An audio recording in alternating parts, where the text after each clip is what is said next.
Hi, I'm Roland and welcome back to Practical Plastic. So today we're going to do the open kit review for this very cool Tamiya kit. Now, haven't done something like this before on the channel. This is a beautiful kit, So we're going to see all the goodness that is inside this box. So let's get to it. Before that, as usual, just want to say thank you for watching, subscribing.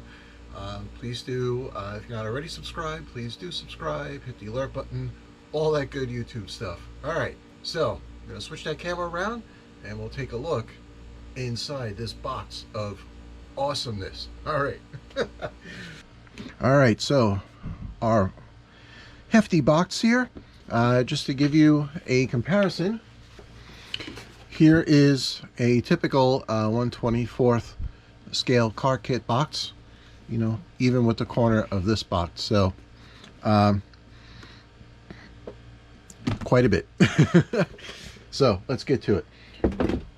Now, one of the things to appreciate with these larger scale kits, as you can see here, highly displayed static display model. Well, I kind of expect that. But movable suspension, incorporates coil springs, working steering wheel linked to the front wheels, so you'll have an actual rack and pinion system, rack and piston steering. Highly detailed V8 engine. All the cabling is in there. Front fairing and engine cowl are detachable. Seat belts, everything. So that is very cool. Now, one thing to appreciate when you're getting into kits with these little bit of larger scales, you know, there is a higher price point with this. These are not your average run-of-the-mill car or truck kit in 1/24 scale. You know, I laid about $120 for this kit. You know, so it's an investment. But with that investment, you get the privilege, and it is a privilege. So if you get one of these kits, keep in mind you are exercising a privilege in the hobby.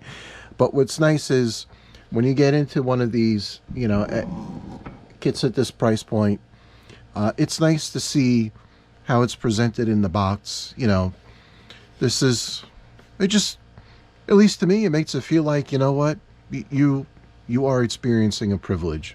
You paid for something, and that was understood and incorporated in the packaging. So right away when you open it up, you know, you get to see, wow, seat belts, some photo etch, you know, aluminum pieces and metal transfer stickers, instructions, all of our parts. Right away we can see, you know, it's in 12 scale, so our beefy tires and everything. So very cool. First thing I'm going to show here, Tamiya included a whole separate sheet with the part sprue layout. Love this. You know, whenever you're going through sprues and you can't find a part, you know, these sheets, it's not often that I have felt the need to use them, but like any other tool, when you need it, there is no substitute.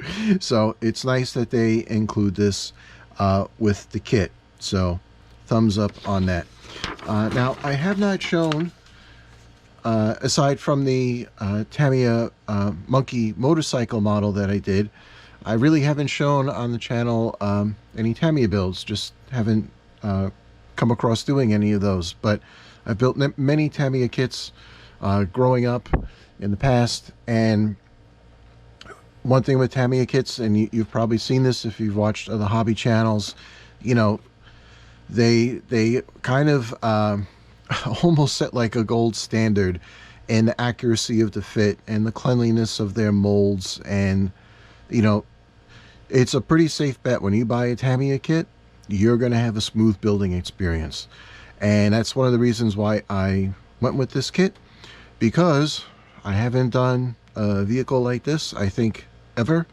So jumping into a new subgenre of the hobby, so to speak, I went with a maker that I know is going to be a safe bet for me having a smooth building experience. So editorializing is done. I'm just going to turn off that camera for a moment, stop filming for a moment. I will unpack all these pieces here from their bags. We'll take a look at the instructions, take a look at the sprues, and we'll see what we have in store when you get, or if you get, one of your own. Alrighty. So let's take a look at some instructions. Now, we have Tamiya does booklet instructions after doing 2 kits with fold-out instructions. Very nice to see a booklet. We do get a nice little history of the car and the racing team, and then some basic instructions for handling your parts, decals, whatnot, warnings, and then we start our assembly. Now, one of the things I really love about Tamiya instructions, if you notice, bring this a little bit closer, you can see these are all color call outs. So every single piece that is shown has a matching color call out. So you don't have to go hunting for a color sheet or anything like that. It's all right there for you. And I like that. So I'm just going to go through this quickly. If you want a closer look at the instructions, you can just pause and take a closer look at those pages. I'm looking at them myself. We see doing all our wiring for the engine. That all looks very nice. And moving right through, mounting up, see building up all of our suspension, the knuckles, rear knuckles.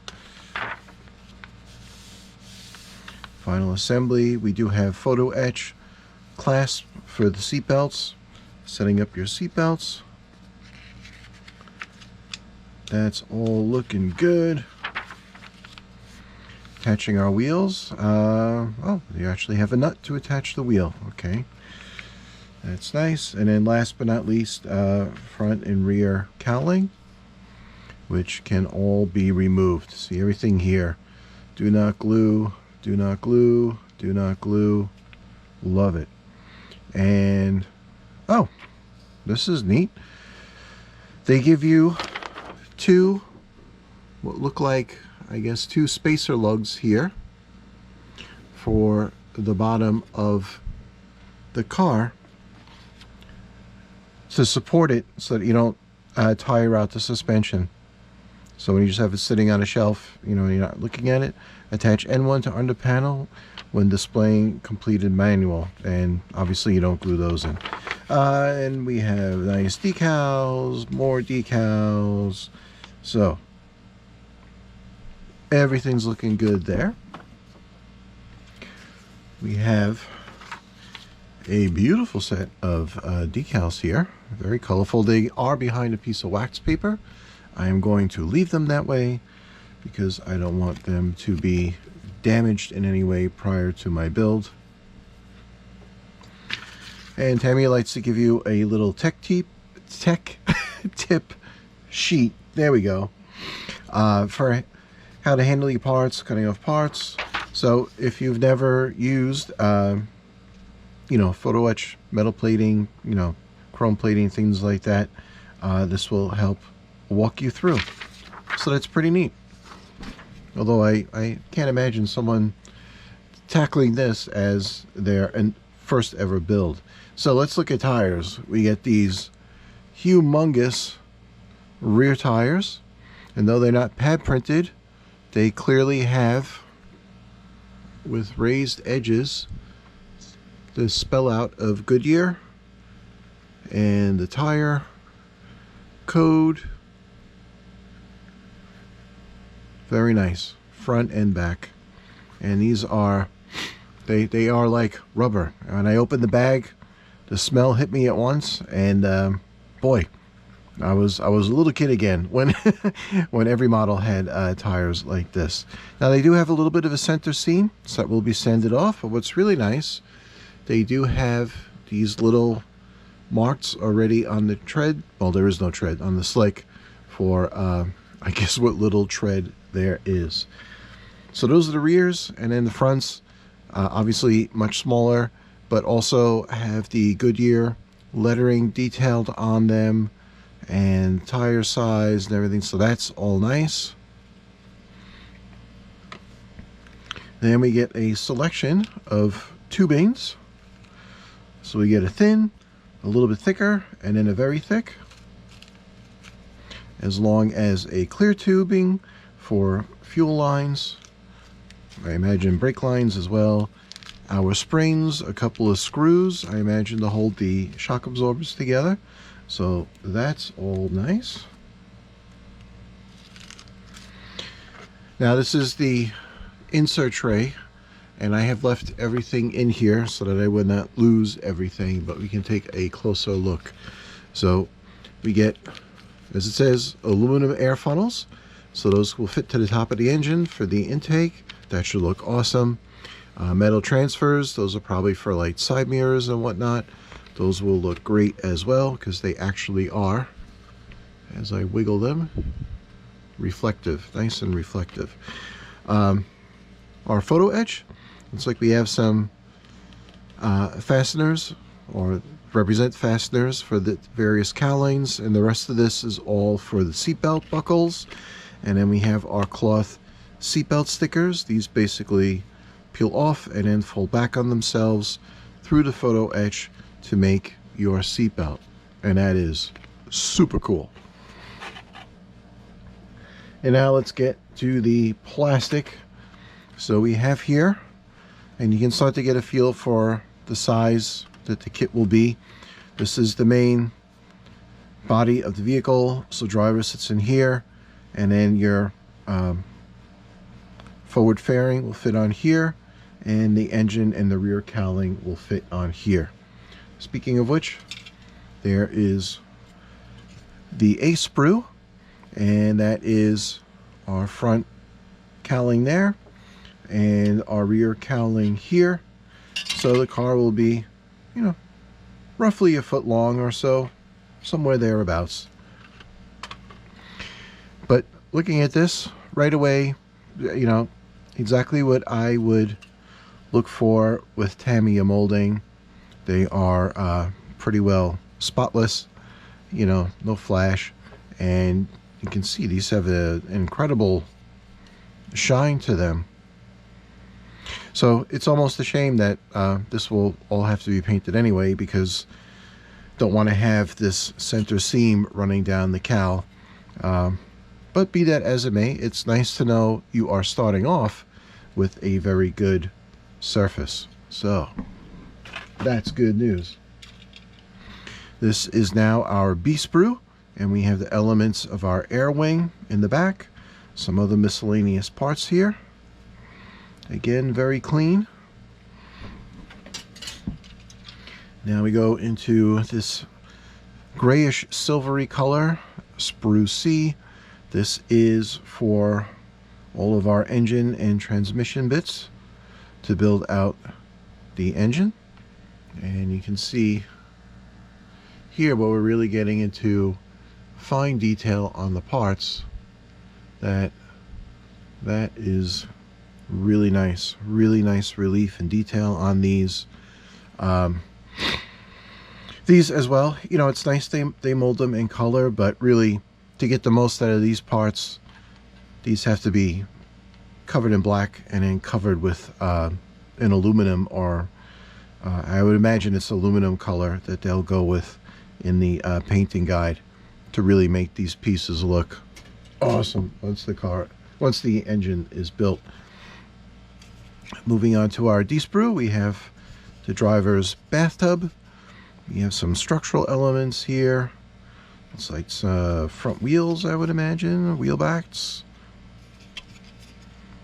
But again, super sharp, super crisp. Gotta love that. And into our E sprue. Looking at a lot of smaller bits. I'm not even going to pretend to know what all of these are, but we have some obvious ones. The halves for our shocks, our brake shoes. But here too, even on these smaller pieces, we have a little bit of a mold line. on these guys here, but 2 seconds with a hobby knife and that will be fixed up. Now into our F sprue, and then we have our brates.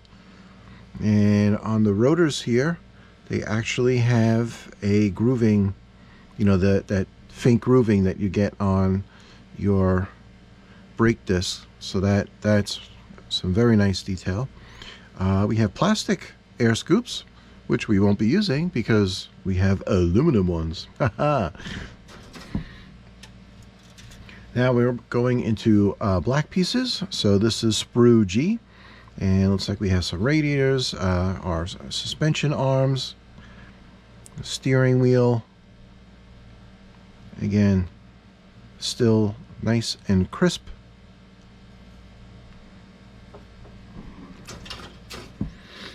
I like too with this, the sprues are not super crowded with parts, so you know, it's easy to get in there and clip things out. This is sprue H. Small radiator pieces. These look like the support arms for the rear wing, the cylinder heads, wheel knuckles, and that is indeed looking very good. And then for sprue J, we have our wheels and exhaust.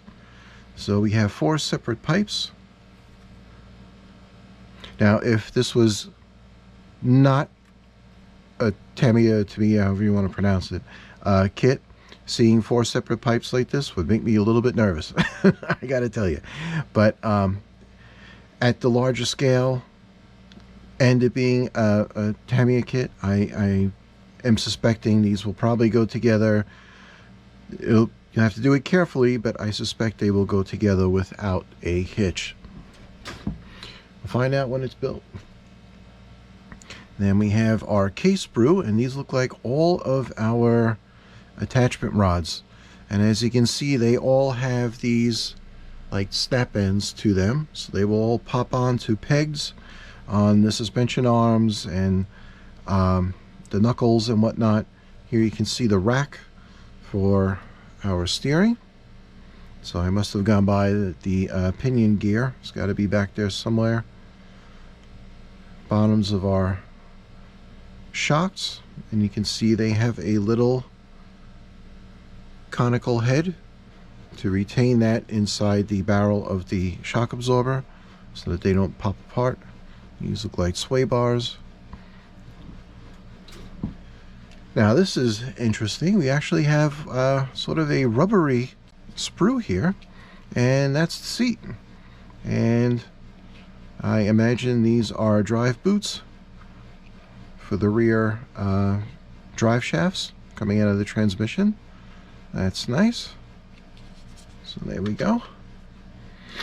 And I was really happy to see this too. We have a pre-tinted cowl for the driver, so I won't have to worry about trying to stain a clear part to get that effect. Not sure what... oh, these are the lugs for the bottom of the kit. Oh, that's actually cool. They smoked those out, so it won't be so obvious that they are underneath the car. All right. And there we have it. All of the parts you will find inside the Tamiya Martini Brabham BT44B from 1975. This looks to be a really good build. So, I'll have a few pictures for the sprues because there were quite a few of them. And then that'll be it. All right, so thank you for watching. And in the next episode, I will be building this. Okay.